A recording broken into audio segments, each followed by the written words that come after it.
दर्शक समक्ष म आशिष बान्तको नमस्कार छ। आज हामी पहाडको वर्तमान राजनीति स्थिति साथै चुनावी माहौल विषय लिएर चर्चा परिचर्चा गर्न गइरहेका छौँ, जसलाई हामीले नाम दिएका छौँ मुद्दा नेताको भोट जनताको। यस विषयवस्तुमाथि आज हामी समक्ष चर्चा परिचर्चा गर्न आएका छन् गोर्खालीग उम्मेदवार निमा ग्याम्सो। ग्याम्सोजी, तपाईँलाई आजको कार्यक्रममा स्वागत छ। नमस्कार। र सबैभन्दा पहिला यहाँहरूलाई म धन्यवाद दिन चाहन्छु। यहाँहरू मार्फत मैले आफ्नो विचार जनतामा राख्न पाइरहेको छु। तपाईँ दार्जिलिङ विधानसभा क्षेत्रबाट गोर्खालीग उम्मेदवारको रूपमा खडा हुनुहुन्छ। हजुर, तपाईँले पहाडको जनतालाई, दार्जिलिङको जनतालाई, मतदाताहरूलाई लोभ्याउनलाई के कस्तो ललिपपहरू तयार गर्नुभएको छ? ललिपप लोभ्याउनु म भन्दिनँ है। म राजनीतिकमा आउनुको कारण थुप्रै, सबभन्दा पहिला त म सामाजिक क्षेत्रबाट जोडेको मान्छे हो है। सामाजिक कार्यकर्ता हो म। यसरी सामाजिक कामहरू गर्दा मैले थुप्रै समस्याहरू देखेँ होइन। जुन समस्याहरू राजनीतिसँग जडित छ, राजनीतिसँग जोडेको समस्याहरू छ र मलाई लाग्छ जति पनि जसले पनि सामाजिक र आफ्नो समस्याहरू, जनताको समस्याहरू देख्छन्, सबैले नै राजनीतिसँग चासो राख्छ भन्ने मलाई लाग्छ। र राजनीतिकमा आएर आज दार्जिलिङ पहाडको एउटा क्षेत्रबाट उम्मेदवारको रूपमा खडा भएको छु र भन्नु केही छैन। मेरो यसमा ललिपप र हामीले लोभ्याउने कुराहरू त गरेको छैनौँ, तर जनताले जुन किसिमको यत्रो होइन, विगतको राजनीतिक गल्तीहरूले गर्दा जनताले जुन किसिमको पीडमर्काहरू सहे, जे जति गुमाए जनताले गुमायो नि त दार्जिलिङ पहाडमा। नेताले केही पनि गुमाएको छैन। र सत्य कुरा के हो त्यो अहिले बिस्तारै मान्छेले बुझ्न पनि सकिरहेको छ, मान्छेले बुझिरहेका छन् र अब हामी सचेत हुनुपर्छ भन्ने मलाई लाग्छ। सचेत मैले कुरा तपाईँको बात मैले काट्नु परिहालेँ।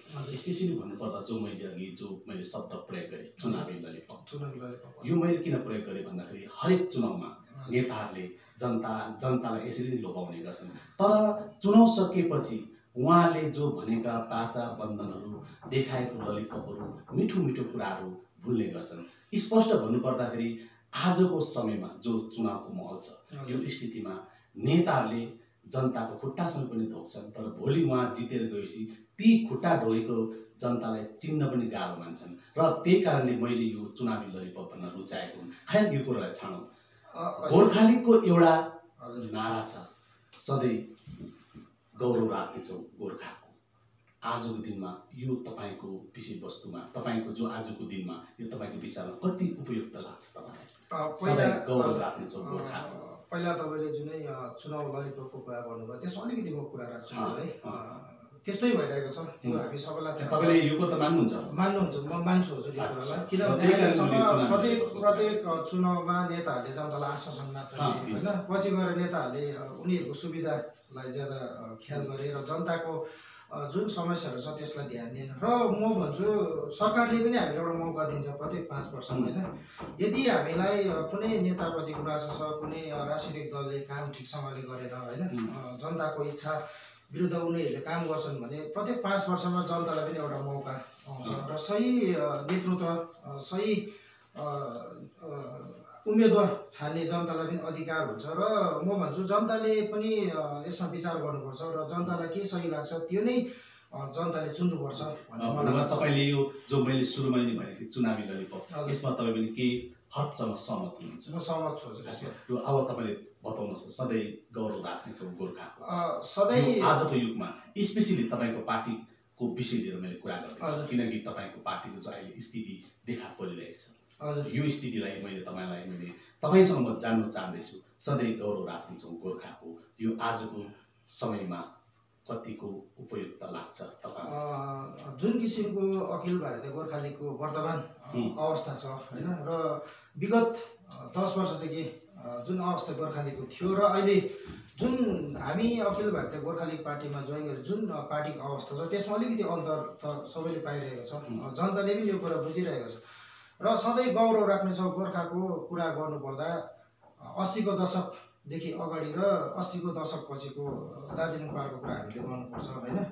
अनि त्यति बेला दार्जिलिङलाई एउटा स्वर्णयुग मानिन्थ्यो। अहिले हामी जति पनि बुजुर्ग गाउँ घुमेर हेर्दाखेरि कतिपय बुजुर्ग व्यक्तिहरूसँग बात गर्दाखेरि उनीहरूले त्यति बेलाको दार्जिलिङको कुरा गर्छन् र वर्तमान दार्जिलिङको परिस्थितिको कुराहरू गर्छन्। र यसमा हामीले पनि बुझ्नुपर्छ हामीलाई जुन समाजप्रतिको दायित्व छ, जिम्मेवारी छ होइन, हामीले जुन समाजमा हुर्क्यौँ जन्म्यौँ त्यो समाजको लागि हामीले के गर्नुपर्छ भन्ने सोच हामी सबैमा हुनुपर्छ र सहीलाई सही गलतलाई गलत भन्ने हिम्मत पनि हामीले राख्नुपर्छ भन्ने मलाई राख्नेछौँ र यो सबै कुराहरूसित नै सधैँ गौरव राख्नेछौँ गोर्खाको यो सधैँ गौरव राख्नेछौँ गोर्खासित यो विचारहरू जोडिएको हुनुपर्छ जस्तो मलाई लाग्छ। होइन, मैले तपाईँसँग जान्न चाहेको र स्पेसली के हो भन्दाखेरि कुनै एक समय थियो गोर्खाको सधैँ गौरव राख्नेछौँ गोर्खाको भन्ने नारा गुन्जिन्थ्यो पाहाडमा, अनि गोर्खालिग पार्टीले त्यो आफ्नो ब्यानर पनि लेख्ने गर्थ्यो। हुन त त्यो कुरा आज पनि लेख्ने गरिन्छ, तर मैले जान्नु चाहेको के कुरा भन्दाखेरि जो गोर्खालिग थियो पहिलाको गोर्खालिग, डम्बरसिंह गुरुङ भनौँ या हरिबहादुर राई भनौँ, देवप्रकाश राई अनि मदन तामाङ, यी जो छन् र उनीहरूको गोर्खालिग र आजको वर्तमान गोर्खालिगको कुरा गरेको मैले के फरक लाग्छ तपाईँलाई? फरक अब एउटा समय हुन्छ होइन, सबै कुराको समय हुन्छ। डम्बरसिंह गुरुङ उहाँले, डम्बरसिंह बाबु होइन, उहाँले जति बेला गोर्खालिग पार्टी गठन गर्नुभएको थियो, पार्टी भन्दा पहिला एउटा संस्था थियो भन्ने हामीले होइन पढ्नमा पाउँछौँ, इतिहासमा यस्तो छ कुरा। र पछि गएर यो राजनीतिक दलमा परिणत भयो र त्यति बेला एउटा समय थियो है, र बिचमा एउटा समय आयो र मदन तामाङको एउटा समय थियो होइन। मदन तामाङको समयमा गोर्खालिग पार्टीको एउटा भनिन्छ नि एउटा दरिलो अपोजिसनको रूपमा उहाँलाई थियो होइन, दरिलो आवाज पनि थियो जातिलाई लिएर उहाँको होइन। र त्यो एउटा समय थियो र मदन तामाङ पछि, स्वर्गीय मदन तामाङ पछि एउटा गोर्खालिगमा कस्तो एउटा गोर्खालिग नै नभएको जस्तो अनुभव जनतामा थियो। मोटामोटी अब सबैलाई थाहा छ गोर्खालिगको अस्तित्व नै हराइसकेको थियो र अहिले जब हामी गोर्खालिगमा छौँ र एउटा फेरि नयाँ समय छ र नयाँ युगको, म यसलाई अखिल भारतीय गोर्खालिगको नयाँ युगको सुरुवात हो भनेर म मान्छु। सुन्नुहोस् न, अब आजको दिनमा तपाईँ चुनावी मैदानमा हुनुहुन्छ र चुनावी मैदानमा उत्रेका कुनै पनि उम्मेदवारहरू म हार्छु भन्ने उहाँको सोच हुँदैन, म जित्छु नि भन्ने सोच हुन्छ र त्यो जित्नुको लागि उहाँहरू घरको दैलोमा जान्छन्, सबैलाई नमस्ते गर्छन्, नमस्ते ठोक्छन् अनि मिठो मिठो शब्दहरू गर्छन्, अभिवादन पनि गर्छन्। तर मैले भन्नु चाहेको कुरो चाहिँ के भन्दाखेरि आजको दिनमा तपाईँ चुनावी मैदानमा उत्रिनु भएको छ, तपाईँको शत्रु घरभित्र नै छ भनिन्छ नि, शत्रु चाहिँ घरभित्रको भयानक हुन्छ अरे। र यो स्थितिमा तपाईँले आफ्नो जित सुनिश्चित कस्तो प्रकारले गर्न सक्नुहुन्छ? सुनिश्चित भन्नाले अब जनताले सबै कुरा जानिरहेको छ। होइन, मैले तपाईँलाई फेरि यही प्रश्न स्पष्टसँगले दोहोऱ्याउन चाहन्छु। सायद हाम्रो दर्शकहरूले यो मेरो प्रश्नलाई सायद बुझे भनन्, सायद हाम्रो उम्मेदवारले उहाँले यो कुरालाई पङ्गाउन चाहेको हुन् या के हो, म स्पष्ट भइनँ र म फेरि उहाँलाई स्पष्टसँगले म बताउन चाहन्छु। शत्रु भनिन्छ घरभित्रको भयानक हुन्छ र आजको दिनमा तपाईँको शत्रु बाहिर त छँदैछ, तर त्यो घरभित्र, तपाईँको घरभित्र पनि जो शत्रु छ जसलाई चाहिँ भयानक मान्ने गरिन्छ।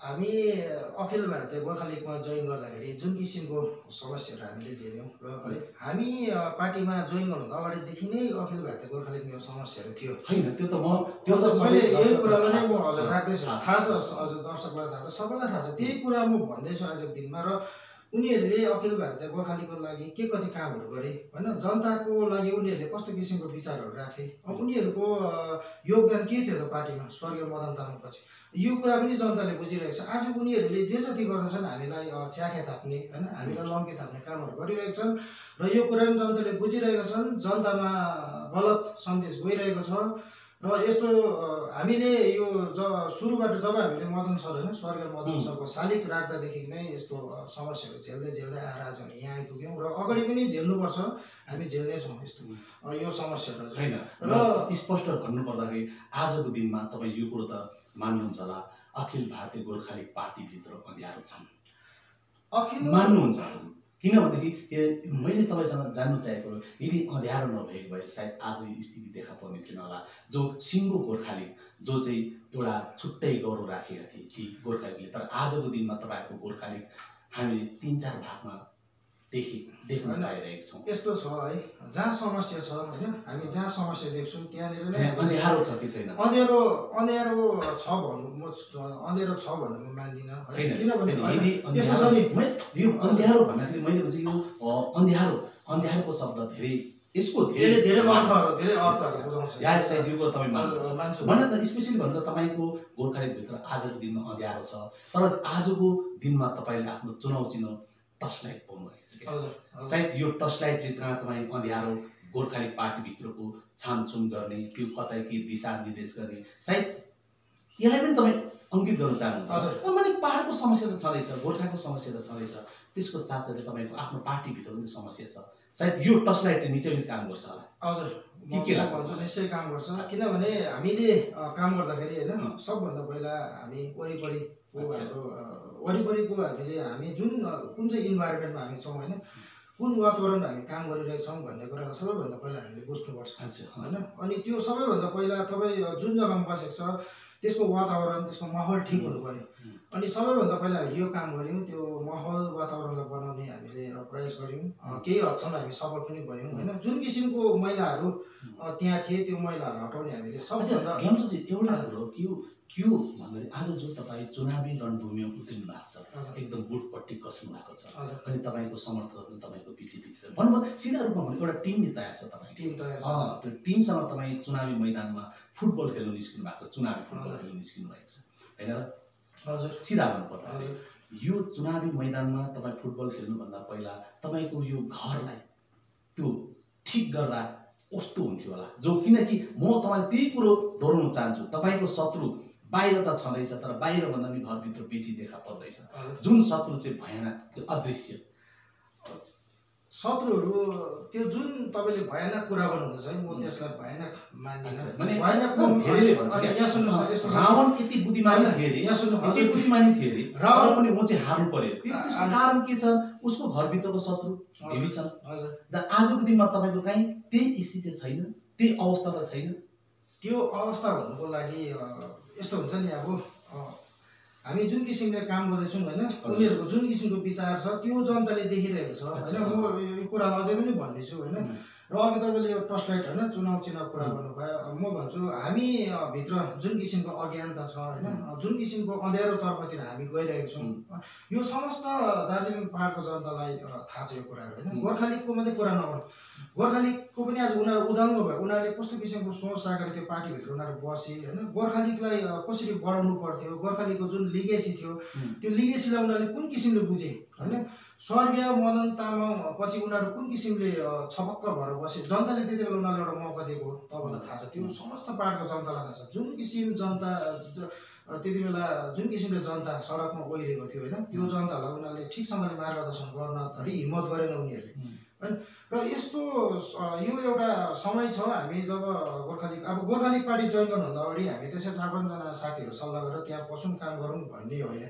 हामी धेरै मान्छेहरूसँग बस्यौँ होइन, धेरै व्यक्ति विशेषहरूसँग, बुद्धिजीवी मान्छेहरूसित, धेरै साधारण जनताहरू छ, कतिपय साधारण जनताहरूसँग सरसल्लाह गरेर हामी त्यहाँ बसेको। र एउटा योजना थियो हामीसित होइन, एउटा हामीले रोडम्याप थियो हामीसित, त्यही हिसाबले हामी काम गऱ्यौँ र काम गरिरहेका छौँ र गरिरहनेछौँ। यस्तो छ हाम्रो। अच्छा, यो त तपाईँको अब खैर अहिले चुनावको माहौल छ, तपाईँ स्वयं उम्मेदवार हुनुहुन्छ, अब यो त तपाईँको पार्टीको विषयवस्तु भयो। अनि सिधा स्पष्ट भन्नुपर्दा यो घरभित्रको कुरो हो। अहिले यो उदाङ्ग पार्ने कोसिस नगरौँ, यो विषयपछि हामी चर्चा गरौँ। र आज जो विषयवस्तु छ तपाईँको मुद्दा नेताको भोट जनताको, आजको दिनमा तपाईँको जो मुद्दाहरू छन्, जुन मुद्दा लिएर तपाईँ जनतासम्मको जानुहुन्छ र जनतालाई लोभ्याउने काम गर्नुहुन्छ, भोट माग्नुहुन्छ, हात जोड्नुहुन्छ, नाना प्रकार गर्नुहुन्छ। अनि आजको दिनमा तपाईँले जनतालाई लोभ्याउनुको लागि अनि जनतालाई जो जनताको मत माग्नुलाई के कस्तो तयारी गर्नुभएको छ? 2-4वटा यो विषय स्पेसिफिक 2-4वटा जो चाहिँ यहाँसँग जो समस्या जो छ त्योसँग जडित 2-4वटा हाम्रो दर्शकलाई बताइदिनुहोस् न। हामीले विशेष जुन बेसिक होइन प्राथमिक जनताको समस्याहरू छ, बुनियादी सुविधाहरू जनतासँग जोडेको बुनियादी सुविधाहरूमाथि नै हामीले चुनावी मुद्दा बनाएको छौँ र विधानसभासित सुहाउँदिलो मुद्दा नै हामीले बनाएको छौँ। र यसमा सबभन्दा पहिला एक्टिस पोलिसी भन्ने छ है, यो इम्पोर्टेन्ट छ एउटा विषय। यो एक्टिस पोलिसी योभन्दा पहिला कुनै पनि दार्जिलिङ पहाडको राजनैतिक दलहरूले गरिरहेको थिएनन्। जुन यो नरेन्द्र मोदी सरकार होइन जब गठन भयो, उहाँले नर्थ इस्टको 6वटा राज्य र नर्थ इस्टको राज्यहरू र यो हाम्रो नर्थ इस्ट जुन चाहिँ हाम्रो यो सेक्युरिटी जोन छ त्योसँग जोडेको 6वटा देशहरूलाई लिएर एउटा जुन पोलिसी बनाएको छ उहाँले, यो पोलिसी मार्फत आज तपाईँ नर्थ इस्टको कतिवटा राज्यतिर जानु भने उनीहरूले यसको लाभ उठाइरहेका छन् है, धेरैभन्दा धेरै लाभ उठाइरहेका छन्। र जुन जग्गामा हामी बस्छौँ यो जग्गा भारतको एउटा तपाईँले सेक्युरिटी होइन जुन उयसको हामी चिकन नेक भन्ने गर्छौँ त्यो हिसाबले हेऱ्यो भने यो एकदमै बहुमूल्य जग्गा छ यहाँ। र यो भेकमा बस्ने मान्छेहरूलाई त सरकारले जुन किसिमको हेल्थ चेक होइन शोषण गरेर राखेको छ, यसको लागि यो एउटा छ हामीलाई होइन। र अर्को छ प्लान्टेसन लेबर एक्ट होइन एमेन्डमेन्ट जुन चाहिँ कमानको कुराहरू गर्छौँ होइन। प्रायः राजनीतिक दलहरूले भन्ने गर्छन् पर्जाबाट कुरा गर्छन्, पर्जाबाट हामी दिलाउँछौँ होइन भन्ने कुरा गर्छन्। अब यो यत्रो वर्षमा अब कतिपय नेताहरूले हामीलाई होइन शासन गरेर यत्रो वर्ष भए चाहिँ यो जुन चाहिँ प्राथमिक कमानको मान्छेको लागि एकदमै जरुरी छ यो कुरामा धरि कुनै किसिमको पहल भएन होइन। के कारणले पहल भएन भन्ने कुरा अब हामी यहाँ यो लाइनमा बसेर बुझ्दाखेरि त्यहाँ एउटा कानुन रहेछ जुन ब्रिटिसकालीन समयमा एउटा शोषण को तरिकाले उनीहरूले हामीमाथि बनाएको कानुन होइन। त्यो कानुन कस्तो रहेछ भन्दाखेरि अब तपाईँको कमानको मान्छेहरू त सबै मालिककै अन्डरमा हुन्छ होइन, जे जति हुन्छ कमानको मालिकले नै गर्छ, उनीहरूको त्यसमा केही हक अधिकार हुँदैन। जबसम्म त्यो कानुन संशोधन हुँदैन हाम्रो मान्छेले पर्जापट्टा पाउँदैन।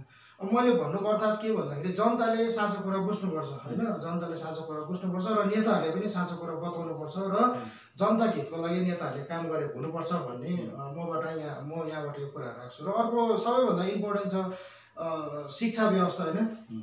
शिक्षा व्यवस्थामा जो कस्तो किसिमको धाँधली होइन भाइ भतिजावाद भइरहेको छ र झन्डा समाएर मान्छेले नेताको चाप्लुसे गर्नेहरू गाउँ प्राथमिक जुन प्राथमिक शिक्षा होइन जो समाजको मेरुदण्ड हो, कुनै पनि समाजको लागि त्यो एउटा मेरुदण्ड हो र त्योलाई कस्तो किसिमले नाश होइन गर्ने विगत 86 सालदेखि यो एउटा प्रथा हाम्रो समाजमा आयो र यस्तो किसिमको कुराहरू छ होइन। 80को दशकमा 70-80को दशकमा दार्जिलिङलाई एजुकेसनको हब भनेर मानिन्थ्यो होइन, देश विदेशका विद्यार्थीहरू यहाँ शिक्षा अर्जन गर्नको लागि आउँथे र त्यो जुन शिक्षाको अवस्था जो घटेर कहाँ गयो, शिक्षक स्तर कहाँ गयो भन्ने कुरा हामी सबैलाई थाहा छ। र म यहाँबाट एउटै कुरा भन्न चाहिँ यो विशेष होइन जनताको लागि बनाएको हामीले बुनियादी अब जनताले पाउनुपर्ने सुविधाहरूसित हामीले जोडेको छौँ। अर्को सबैभन्दा ठुलो कुरा बत्ती छ होइन, यहाँ हामीले एउटा राखेको छौँ इलेक्ट्रिसिटी सब्सिडी होइन। अब यहाँबाट बत्तीको एउटा के अरे उयो हुन्छ उत्पादन हुन्छ होइन, त्यो उत्पादनले हाम्रो के अरे इन्भाइरोमेन्ट जुन चाहिँ छ होइन वातावरणलाई ठुलो प्रदूषण ल्याएको छ। र यो भेकमा बस्ने मान्छेले 100 युनिटसम्म सब्सिडी फ्रीमा पाउनुपर्छ भन्ने सब्सिडी पाउनुपर्छ भन्ने हाम्रो एउटा त्यो पनि छ। अब जस्तो दिल्लीको होइन, दिल्ली जहाँ तपाईँको बत्तीको उत्पादन हुँदैन र पनि केजरीवाल सरकारले 200 युनिटको बत्ती जनतालाई फ्रीमा दिइरहेको छ भने हामीले यो यसको हाम्रो हक हो यो र यो हामीले पाउनुपर्छ भन्ने कुरा पनि हामीले राखेको छौँ। कुरो तपाईँले अहिले भर्खरै मात्र भने कुनै समय दार्जिलिङ एउटा शिक्षाको मेरुदण्ड नै थियो भनौँ है, तर आजको दिनमा त्यो शिक्षा छैन दार्जिलिङमा। तपाईँले भनिहाल्नुभयो र त्यसलाई हामीले कस्तो प्रकारले अघि बढाउनु पर्ने, त्यो पुरानो गौरव कसरी फर्काउनु पर्ने भन्ने जो तपाईँको विषय छ यो तपाईँको मुद्दा नै भनौँ यसलाई होइन, यो मुद्दा छ। अब यसमा तपाईँले दायी कसलाई मान्नुहुन्छ जो 86 अघिको जो शिक्षाको अवस्था थियो र जो वर्तमान आज 2021? यसमा दायी म नेतालाई पनि मान्छु, दार्जिलिङ पहाडको जनतालाई पनि मान्छु होइन। किनभने जुन किसिमको गल्तीहरू नेताहरूले गरे विगतमा त्यो समस्त पहाडको जनतालाई थाहा छ र चुप लागेर बस्ने जुन प्रथा छ नि हाम्रो समाजमा त्यो चाहिँ सबैभन्दा ठुलो घातक भयो हाम्रो लागि होइन। यस्तो छ नेता सँगसँगै यहाँको जनता पनि यसको दायी छ, जनता पनि यसको दायित्व छ, जनताले पनि यो कुरालाई मान्नुपर्छ। किनभने उपलब्धिहरूमाथि हामीले चर्चा गरौँ न है, विगत होइन यहाँ सुन्नुहोस् 86 सालदेखि के त राजनीतिक उपलब्धिहरूमाथि हामीले चर्चा गरौँ न। गोर्खाल्यान्डको नाममा आन्दोलन भयो होइन, गोर्खाल्यान्डको नाममा आन्दोलन भयो, हाम्रो कति मान्छेहरू मरे, कतिजना मान्छेको घर जले होइन, कतिजना मान्छे विधवा भए होइन। यस्तो थुप्रै घटनाहरू छन् आँखाहरू, तर जनताले के पाए होइन। राजनीतिक उपलब्धिहरूमाथि किन चर्चा हुन्छ? तपाईँलाई स्वास्थ्यको अवस्था हेर्नुहोस्, स्वास्थ्यको अवस्था अलिकति कमान बस्तीको मान्छे कुनै ठुलो बिरामी भएर हस्पिटल गयो भने हामीलाई सिलगढी रेफर गरिदिन्छ होइन। अनि यस्तो अवस्थाहरूसँग हामी जडित छौँ र यो सबै पछिको कारण त हामीले हेरेर सिधै राजनीतिसँग ठोकेको छ होइन। राजनीतिकको नेताहरूले जुन किसिमको गल्तीहरू गरे, जुन किसिमको शोषण आफ्नो जनतामाथि गरेर राखे त्यो गल्तीहरू छ र र अब चाहिँ यो गल्तीहरूमाथि बोल्ने हिम्मत गर्नुपर्छ पहाडको जनताले होइन। जबसम्म हामी बोल्दैनौँ चुप लागेर बस्छौँ हाम्रो अवस्था योभन्दा पनि खराब भएर जानेछ भन्ने मलाई लाग्छ। होइन मेन कुरो चाहिँ के हो भन्दाखेरि तपाईँले सिधा रूपमा भन्नुपर्दा जनतालाई पनि दायी मान्नुभयो जो पहाडको अवस्था यस्तो छ। तर अफसोस आज ती जनतालाई तपाईँ दुई हात जोडिदिनु भएको छ। यस्तो छ नि अब यहाँ त कुरा चाहिँ के हो स्पष्ट के हो भन्दाखेरि चाहिँ अब म पुरानो एउटा कुरा म तपाईँसँग म राख्न चाहन्छु जो मैले विगतको अन्तर्वातावरणमा मैले त्यो शब्द प्रयोग गर्ने थिएँ। मिठो जति सबै नै क्वाक क्वाक र तितो जति तितो। अब किन भन्दाखेरि अब हेर्नुहोस् तपाईँले जुन जनतालाई तपाईँ मेरो भगवान हो तपाईँ मेरो दाता हो भनेर तपाईँ भोट माग्न जानुहुँदैछ तपाईँले उसैको अघि र उसैलाई नि तपाईँ सोझो रूपमा दायी मान्नुहुँदैछ। यो तपाईँको यस्तो छ नि मैले जनतालाई दोषाको जनता उयो जनताको भोज जनताको मैले भने नेताले जुन किसिमले आजको दिनमा के भइरहेछ यहाँ सुन्नुहोस् एउटा कुरो सुन्नुहोस् तपाईँ आजको दिनमा प्रार्थी हुनुहुन्छ उम्मेदवार हुनुहुन्छ है। आजको दिनमा तपाईँले जनतालाई भगवान मान्नुहुन्छ देवता मान्नुहुन्छ। र अर्को कुरो नेता भनेको एउटा नेतृत्व गर्ने व्यक्ति हो। नेतृत्वले त्यो एउटा रेलकै कुरा गरौँ न रेलको जो इन्जिन जता जान्छ डब्बा त त्यतै जान्छ होइन र यो त तपाईँले मान्नुहुन्छ। र नेतृत्वले जो दिशा निर्देश दिन्छ अब जनताले त त्यसलाई नै पहिलाउँछ चाहे त्यो साँचो चाहे त्यो झुटो। अब यो कुरो हेर्नुहोस् तपाईँकै पार्टीको पनि कुरा गोर्खालीगले पनि आफ्नो समयमा धेरै गल्ती गरेका थिए जुन गल्तीको खामियाजा धेरैले भन्ने गर्छ आजको गोर्खा सन्तानले भोगिरहेको छ। यो कुरो तपाईँ मान्नुहुन्छ। तर आज त्यही पार्टीसँग त म सम्बन्धित हुनुहुन्छ। मैले चाहिँ भन्नु चाहेको कुरो के भन्छ जनतालाई दोष नदिउँ होइन। यहाँ सुन्नुहोस् मैले जनतालाई दोष दिएको होइन प्रश्न गर्नु सक्नुपर्छ। तपाईँले जनताको भुल छ आज हामी तपाईँले के यो शब्द प्रयोग गर्नु जनताको पनि भुल छ भन्नुभयो नेताको पनि यस्तो छ नि नेताले जुन किसिमको गल्तीहरू गरिरहेछ अब हामीले देखिरहेछौँ अहिलेको हाम्रो समाजमा कतिपय व्यक्तिहरू छ कतिपय हुलदङ्ग गर्ने मान्छेहरू छ उनीहरूले त त्यो गल्तीलाई प्रोत्साहन गरिरहेछ नि त। मेरो भन्नुको अर्थ के भन्दाखेरि जसले यहाँ भएको गल्तीहरू देखिरहेछ बुझिरहेछ होइन त्यसको लागि सबैले जिम्मेवारी सम्झेर बोल्नुपर्छ भन्ने कुरा मेरो होइन। यहाँ गलत भइरहेको छ भन्ने कुरा बोल्नुपर्छ। तपाईँले रेलवे इन्जिनको उदाहरण दिनु भएन हामी गाडीमा चढेर हामी यहाँ सुन्नुहोस् गाडीमा चढेर हामी कुनै जग्गा जाँदैछौँ अरे गाडीमा 10-12 जना छ भने ड्राइभरले कता कता त्यो गाडीलाई अलिकति यताउता गर्दा आतिन्छौँ नि आतिँदाखेरि भाइ तिमी ठिकसँगले गर यस्तो उस्तो हामी भन्छौँ नि त्यो जिम्मेवारी चाहिँ जनताले बुझ्नुपर्छ भन्ने कुरा चाहिँ मेरो भन्छ। त अब यस्तो छ नि गलत भइरहेको छ त्यो गलतलाई कहिलेसम्म प्रोत्साहन गर्ने हामीले होइन। अब एउटा यहाँनिर यस्तो छ एउटा हुलदङ्ग गर्ने मान्छेहरू छ आज गाउँमा हामी जाँदैछौँ होइन गाउँमा जाँदाखेरि कस्तो छ भने प्रत्येक गाउँमा 2-3 जना 100 डेजमा कन्ट्र्याक्टर गर्नेहरू छ होइन। त्यो 100 डेजमा कन्ट्र्याक्टर गर्नेहरूले पुरा गाउँलाई नै हाइजेक गरेर आएको छ। अनि त्यो कन्ट्र्याक्टरहरूले गर्नेहरूले नेतासँग अब यता जनसभामा आउनु यताउता गर्नुको लागि पैसाले के गर्छन् होइन। अनि त्यो 2-3 जना मान्छेले नै अब यता हिँड भन्दा यता हिँड उता हिँड भन्दा उता हिँड भन्ने। अब मेरो भन्नुको अर्थ के भन्दाखेरि हामी भेडा बाख्रा जस्तो हुनु हुँदैन भन्ने कुरा चाहिँ हामी 21औं शताब्दीको कुरा गर्छौँ होइन। हामी सबैको विवेक छ दिमाग छ त्यो कुरालाई चाहिँ हामीले प्रयोग गर्नुपर्छ र यहाँ के गलत भयो के सही भयो भन्ने कुरा चाहिँ जनताले खुट्याउन सक्नुपर्छ भन्ने कुरा चाहिँ मेरो हो। मैले त यो कुरा राखेको छु। तर जो तपाईँले अहिले कुरो राख्नुभयो यो अहिले सही छ जो तपाईँले सुरुमा जो प्रयोग गर्नुभयो जनताको पनि भुल छ भने भुल छ नि हजुर म अझ अहिले पनि भन्छु भुल छ। म अहिले पनि म मान्छु भुल हामी सबैको भुल छ हामी सबैको जिम्मेवारी छ होइन उत्तरदायित्व छ। र एउटा कुरो अब यो चुनावी कुरोमा नै जाउँ किनकि तपाईँ आजको दिनमा उम्मेदवार हुनुहुन्छ र पहाडमा अहिले सुनिँदैछ 9 जना उम्मेदवार छन्। ती 9 जना मध्ये तपाईँ पनि हुनुहुन्छ। अनि यो 8 जना तपाईँ लगायत 9 जना जो 8 जना मध्ये तपाईँको मुख्य प्रतिद्वन्दी कसलाई हेर्नु लाग्छ? प्रतिद्वन्दी मैले कसैलाई पनि हेरेको छुइनँ होइन। मैले म प्रतिद्वन्दी कसैलाई पनि हेरेको छुइनँ त्यस्तै हिसाबले मैले हेरेको छुइनँ है।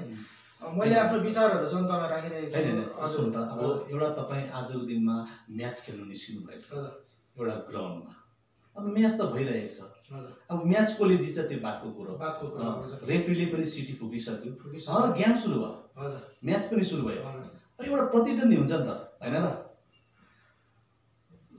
प्रतिद्वन्दी अब यस्तो छ नि पहाडमा हामीले क्षेत्रवादको कुरा गरिरहेको छौँ होइन। हाम्रो एउटा उद्देश्य छ नि त है अन्त क्षेत्रवाद बाँच्नुपर्छ भन्ने हाम्रो उद्देश्य छ र त्यहाँ मैले यही कुरा तपाईँको कुरामा म आउँदैछु हजुर, तपाईँको कुरामा म आउँदैछु। क्षेत्रवाद बाँच्नुपर्छ हामीले भन्दैछौँ होइन, किनभने क्षेत्रवाद बाँच्नु भनेको हाम्रो मुद्दा बाँच्नु हो होइन, हाम्रो समाज बाँच्नु हो। र त्यहाँ एउटा एक ग्रुप बिजेपीसँग छ, एउटा टिएमसी एलायन्स छ होइन, र दुई नै मेरो उयो के भन्छ प्रतिद्वन्दी स्पष्ट रूपले यो दुवैलाई नै म प्रतिद्वन्दी भारतीय जनता पार्टी र गठबन्धन र गोजामो गठबन्धन 1 2 त त्यही टिएमसीको अन्त थियो। अब 1 र 2 नभनौँ, दुवै नै टिएमसीको थियो र त्यो यो दुवैलाई नै म आफ्नो प्रतिद्वन्दी चाहिँ मान्नुहुन्छ, उहाँलाई नै लिएर तपाईँ चल्नुहुन्छ।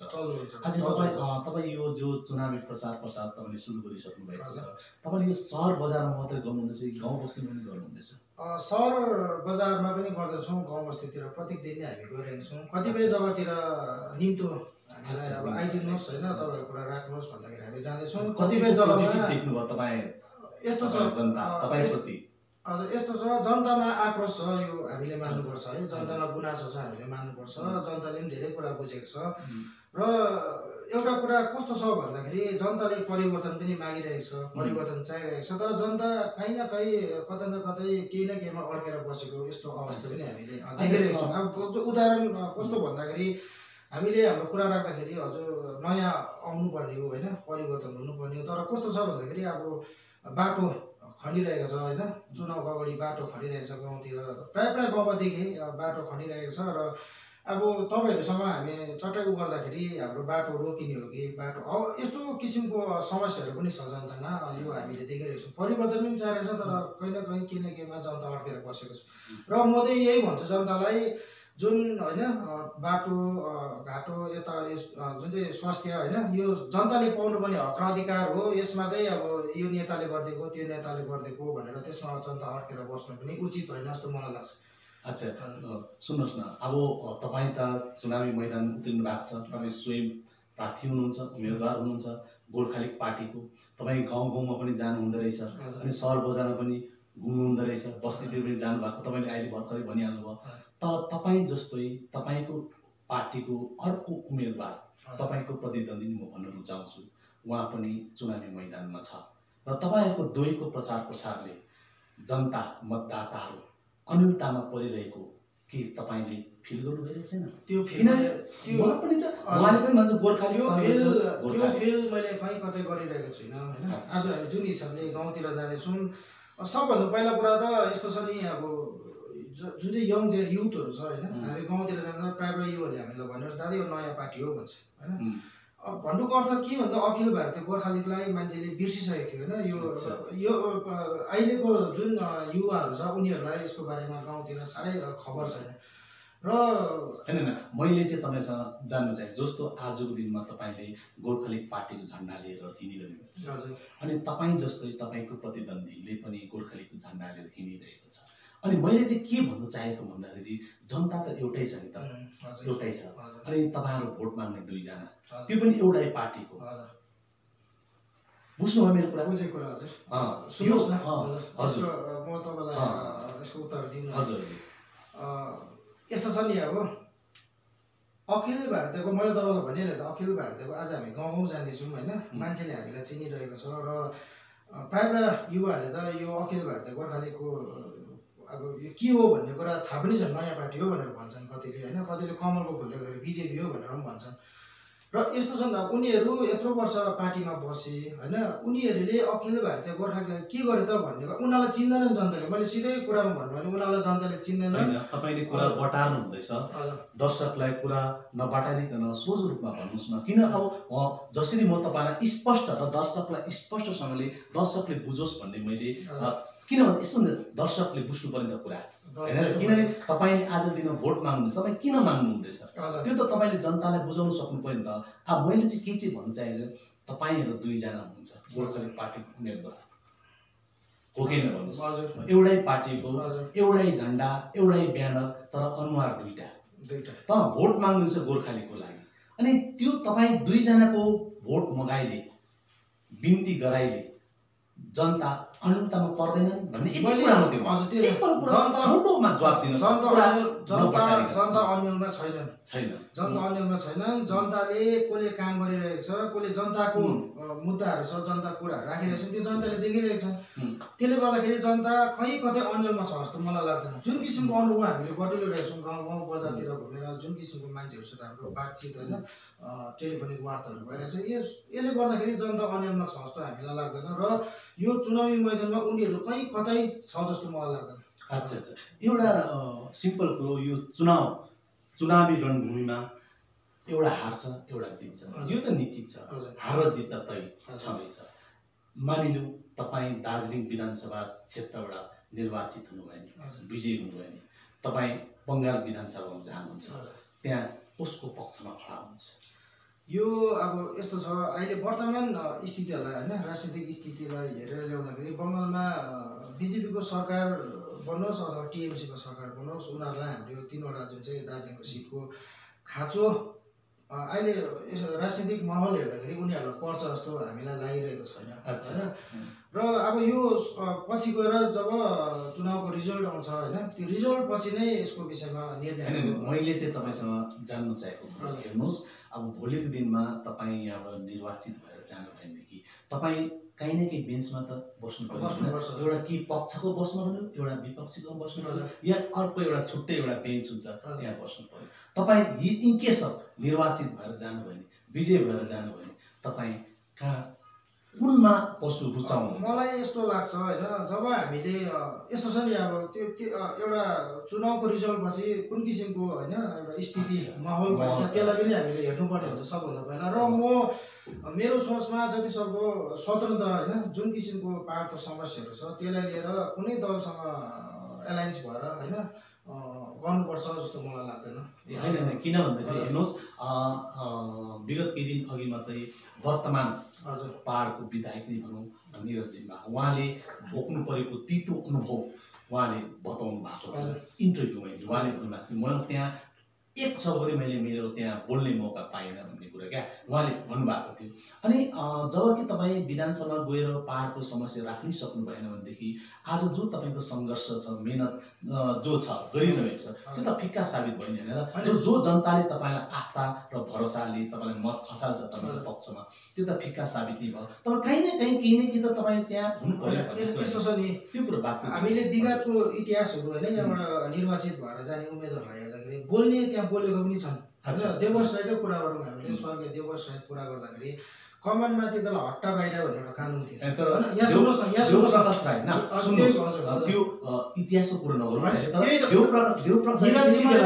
कहाँ बसेका थिए र कुन चाहिँ बेन्चमा बसेका थिए, पक्षमा बसेका थिए या विपक्षमा बसेका थिए, त्यो त सबैलाई थाहा भयो होइन। हामी यस्तो नि, हामी पक्षमा बसौँ अर्थात् विपक्षमा बसौँ, तर आफ्नो कुरा राख्नु सक्नु पर्यो हामीले होइन। राख्नेले राखेको छ कुरा। अब उहाँले भन्नुभयो बोल्नु पाएन तितो अनुभव भन्छ, त्यो उहाँको समस्या हो होइन। र यस्तो हुन्छ नि, अब हामीले सुरुबाट नै अब कुनै पनि काम गर्दाखेरि हाम्रो एउटा रोड म्याप होइन, रोड म्याप हुन्छ, यसरी गर्नुपर्छ भन्ने एउटा हुन्छ। त्यो त्यहाँ बोल्नु पाएन, बोल्नु दिएनन् भन्ने होइन, एउटा कुनै तपाईँको मैले बात काट्नु पर्यो, किनभने एउटा कुनै कुरोको एउटा नियम हुन्छ। जस्तो अब पार्लियामेन्टमा पनि एउटा नियम छ, विधानसभा पनि एउटा नियम छ। अनि एउटा त्यो के एउटा विधायकलाई, एउटा एमपीलाई एउटा बोल्ने एउटा सीमित समय दिएको हुन्छ। अब यो त तपाईँलाई पनि थाहा छ होइन। त्यो एउटा सीमित समय जो हुन्छ 5 मिनट 10 मिनट, त्यो समयमा त तपाईँले त्यहाँको त्यो अध्यक्ष महोदय भन्दा, कुनै कुरालाई सम्बोधन गर्दा त्यो त सकिहाल्यो हो कि होइन भन्नुहोस्। यदि तपाईँ एउटा पक्षमा होस् अथवा विपक्षमा होस्, त्यो बेन्चमा टाँसिनु भयो भनेदेखि तपाईँले आफ्नो बोल्ने मौका समय केही त पाउनुहुन्छ। अनि त्यो कुरो यहाँको पहाडको समस्या विधानसभामा राख्ने मौका पाउनुहुन्छ हो कि होइन भन्नुहोस्। मैले पनि त्यही भन्नु चाहेको, जब कि तपाईँ एउटा त्यो नियम नै छ, एउटा विधान नै छ, एउटा सर्ट पिरियड बोल्ने, तपाईँ त्यहाँ गएर बोल्नु पाउँदैन भन्ने कुरो होइन, पाउँछ, तर तपाईँको एउटा सीमित समय हुन्छ। अब त्यो सीमित समयको कुरा मैले यहाँनिर गर्दैछु। मैले चाहिँ यो तपाईँसँग जान्नु चाहेको कुरो, जनताले तपाईँलाई जुन आशा र आकाङ्क्षा लिएर भोट दिएर यहाँको प्रतिनिधित्व एउटा नेतृत्व गर्ने भनेर पठाएको हुन्छ, त्यो कुरो तपाईँ त्यहाँ राख्नु सक्नु भएन भनेदेखि त फिक्का साबित भयो नि भन्ने कुरा, यति कुरा मात्रै। हजुर, यस्तो छ नि, अब चुनावको जब एउटा रिजल्ट आउँछ होइन त्यो रिजल्ट आएपछि अब कस्तो किसिमको निर्णय हामीले लिनुपर्ने त्यो म एक्लै छुइनँ नि होइन मसित पार्टी छ त्यो निर्णय पछिको कुरा तर जहाँसम्म अब बोल्नुको कुरा छ होइन आफ्नो कुराहरू राख्नुको कुरा छ होइन अब सबै उम्मेदवारले नै म त्यहाँबाट यसो गर्छु त्यसो गर्छु भनिरहेछ नि त अहिले होइन त्यहाँ गएपछि गर्नु पनि सक्नु पर्यो भन्ने कुरा मेरो। एउटा कुरो हेर्नुहोस् तपाईँ आजको दिनमा उम्मेदवार हुनुहुन्छ अनि दार्जिलिङ विधानसभा क्षेत्रको उम्मेदवार हुनुहुन्छ गोर्खालीको उम्मेदवार हुनुहुन्छ तपाईँले आफ्नो जनतालाई मतदाताहरूलाई के तपाईँको आफ्नो कुराहरू छ र के भन्न चाहनुहुन्छ दर्शकलाई स्पष्ट बताइदिनुहोस् भनिदिनुहोस्। हार्दिक अभिनन्दन समस्त जनतामा र विशेष यही भन्छु म अब कसलाई जिताउनु पर्ने त्यो समयले बताउँछ जनताले निर्णय गर्छ र जनताले सही निर्णय योपालि लिनुपर्छ भन्ने म यहाँबाट मेरो विचार राख्छु र यत्रो विगतको यत्रो वर्षहरू हाम्रो समय जुन समय हामीले बिगाऱ्यौँ होइन थुप्रै योभन्दा अगाडि थुप्रै उम्मेदवारहरूलाई हामीले जिताएर पठायौँ र ती उम्मेदवारहरूले के कति कामहरू गर्ने भन्ने कुरा जनताको अगाडि उदाङ्गो छ र योपालि 2021 एउटा मौका छ जनतालाई र जनताले सही निर्णय लिनेछन् भन्ने म यहाँबाट आश्वस्त छु र जनताले सही निर्णय लिनुपर्छ भन्ने म यहाँबाट निवेदन पनि गर्छु। धन्यवाद। दर्शकबिन गोर्खाली उम्मेदवार निमा ग्याम्छोले दार्जिलिङको जनता समक्ष अपिल गरेका छन् म पहाडको लागि दार्जिलिङलाई केही गर्न चाहन्छु, दार्जिलिङ धेरै पछाडि, दार्जिलिङको गौरव फेरि म फर्काउन चाहन्छु जो भन्ने उहाँले जनता समक्ष अपिल गरिरहेका छन्, आह्वान गरिरहेका छन्। 17 अप्रिल मतदान भइरहेका छन् अनि 2 मईको दिन मतगणना हुनेछन्। 2 मई पछि पहाडको अवस्था अनि दार्जिलिङको मत के कति कहाँ के कति जाने हो त्यसपछि हामी फेरि निमा ग्याम्छोसँग कुराकानी गर्न आउनेछन् र आजलाई नमस्ते। कति मिनट भयो?